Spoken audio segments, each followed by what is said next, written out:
नमस्कार। आजकल middle age and above की फीमेल्स में एक बहुत कॉमन समस्या देखने को मिलती है जिसका नाम है वेरिकोज वेन। तो उसमें फीमेल्स को बहुत भयंकर दर्द से गुजरना पड़ता है। उनके पैरों में बहुत सूजन आ जाती है, बहुत दर्द सहना पड़ता है। जो उनकी वेन्स होती हैं वो इकट्ठी हो जाती हैं एक स्पाइडर वेब की तरह।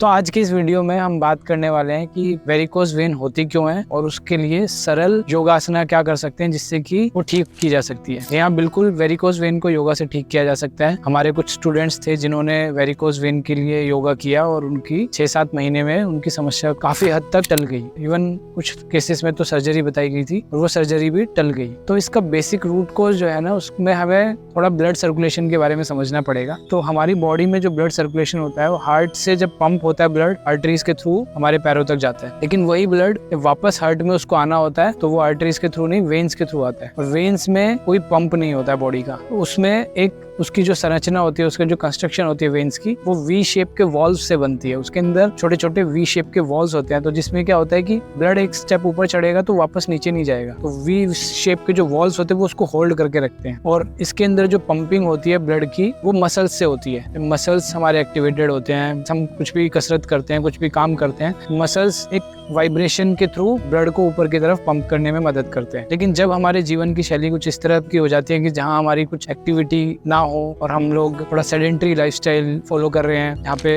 एक्सरसाइज, व्यायाम, योगा जैसी चीजें मिसिंग होती हैं, तो उस केस में मसल्स जो है लूज हो जाते हैं, मसल्स वीक हो जाते हैं। और जो ये वेन्स के थ्रू जो ब्लड का पंपिंग है या सर्कुलेशन है, उसको ब्लड को ऊपर चढ़ाने के जो काम करती है मसल्स, वो नहीं हो पाता ठीक तरह से। और दूसरा एक और कारण है ग्रेविटी पुल। जब आप सारे दिन खड़े रहते हो तो सारा ब्लड नीचे की तरफ इकट्ठा होने लगता है और वेन्स के जो वॉल्स होते हैं उनके ऊपर एक प्रेशर क्रिएट होता है। और इवन कुछ केसेस में तो ऐसा देखा जाता है कि वेन्स के वॉल्स जो है ब्रेक हो जाते हैं और सारा ब्लड जो है पैरों में नीचे की तरफ एंकल के आसपास पूरा जमा हो जाता है और सूजन भी आ जाती है, इवन ब्लीड भी करने लगते हैं। तो इस समस्या से छुटकारा पाने के लिए हमें ब्लड सर्कुलेशन को बेटर करना होगा, उसको बढ़ाना होगा और कुछ ऐसे योगा अभ्यास करने पड़ेंगे जिससे कि ब्लड का सर्कुलेशन अपने आप ऊपर की तरफ होने लगे। दूसरा, हमें कुछ ऐसी क्रिया या ऐसे व्यायाम करने पड़ेंगे जिससे कि हमारे मसल्स जो है वापस से रीएक्टिवेट हो जाए। तो आज की इस वीडियो में मैं आपको कुछ ऐसे योग अभ्यास बता देता हूँ जिससे करने से आपकी ब्लड सर्कुलेशन इंप्रूव होगा। और दूसरा, आपके जो पैरों के जो काफ मसल है, जिसको second heart of the body भी बोला जाता है, क्योंकि वो ब्लड को पंप करने का काम करता है। सबसे लार्जेस्ट मसल्स होते हैं जो इनिशियली ब्लड को नीचे से ऊपर की तरफ पंप करने का काम करते हैं। तो उनको भी हम एक्टिवेट करने की प्रक्रिया देखेंगे कि किस तरह से उनको एक्टिवेट किया जा सकता है और वापस से वो मसल्स जो है अपनी पकड़ बनाए और वेन्स को ब्लड पंप करने में ऊपर की तरफ मदद करें। तो पहला अभ्यास हम जो इसमें करने वाले हैं वो है ताड़ासन। उसमें आप अपने पैरों में एक डिस्टेंस भी बना के रख सकते हो और अगर आपका बैलेंस अच्छा है तो आप इसमें डिस्टेंस को कम करके पैरों को नजदीक भी ला सकते हो। तो पहले हम थोड़ा डिस्टेंस बना के करने की कोशिश करते हैं, ठीक है। इसमें बॉडी को सीधा रखना है, सामने देखना है, हाथों को इस तरह से ऊपर लेके जाना है और हमें पंजों के बल अपना बैलेंस बनाना है बॉडी का। मैं साइड से दिखा देता हूँ।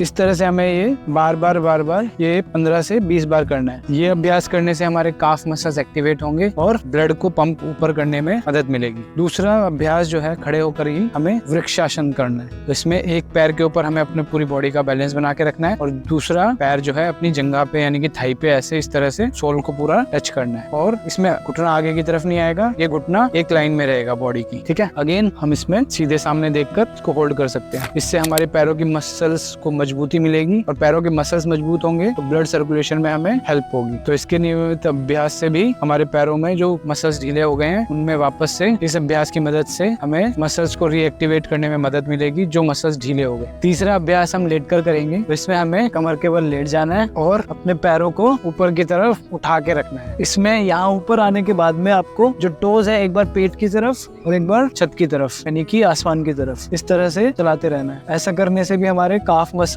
पंप करेंगे ब्लड को। और क्योंकि अब हमने पैरों को ऊपर उठाया हुआ है तो जो यहाँ पे जितना भी ब्लड जमा हुआ है वो सारा नीचे की तरफ पंप होने लगेगा और हमारे वेन्स को में जो इकट्ठा हुआ ब्लड है वो ऊपर की तरफ फ्लो करने लगेगा। तो उससे काफी आराम मिलेगा हमें तो, और दूसरा हमारे मसल्स भी एक्टिवेट हो जाएंगे। इस तरह से इसका अभ्यास 5 से 10 मिनट तक करना है। अगर स्टार्टिंग में आपको ऐसे पैर उठाने में दिक्कत होती है तो आप किसी चुन्नी की मदद ले सकते हैं, किसी कपड़े की मदद ले सकते हैं या फिर आप दीवार के साथ भी ये चीज कर सकते हैं। यहाँ पूरा दीवार से टच करने के बाद में 5 से 10 10 मिनट तक इस तरह से बने रहना है। इससे अगला आसन हम नी टू चेस्ट आसन करेंगे, जिससे कि आपके थाइज मसल्स काफी रिलीव होंगे और इसमें भी आप पंपिंग कर सकते हो पैरों से। इस तरह से आपको इसमें बने रहना है या फिर गर्दन नीचे रख, इसमें भी आप 2 से 4 मिनट तक रह सकते हैं। अगला आसन है सर्वांग आसन, जो कि एक इन्वर्टेड पोज है। तो जिस तरह से हमारी बॉडी का सारा ब्लड फ्लो जो है नीचे जमा हो जाने की वजह से हमें प्रॉब्लम होती है वेरिकोज वेन की, तो उसका हम अगर इन्वर्ट करते हैं, यानी कि आसन अगर हम उल्टा करते हैं जिसमें कि सर नीचे होता है और पैर ऊपर होते हैं, तो ब्लड जो है ग्रेविटी पुल की वजह से ऊपर की तरफ फ्लो करने लगता है। तो इसमें किस तरह से जाना है, हमें पहले पैरों को उठाना है और फिर उसके बाद में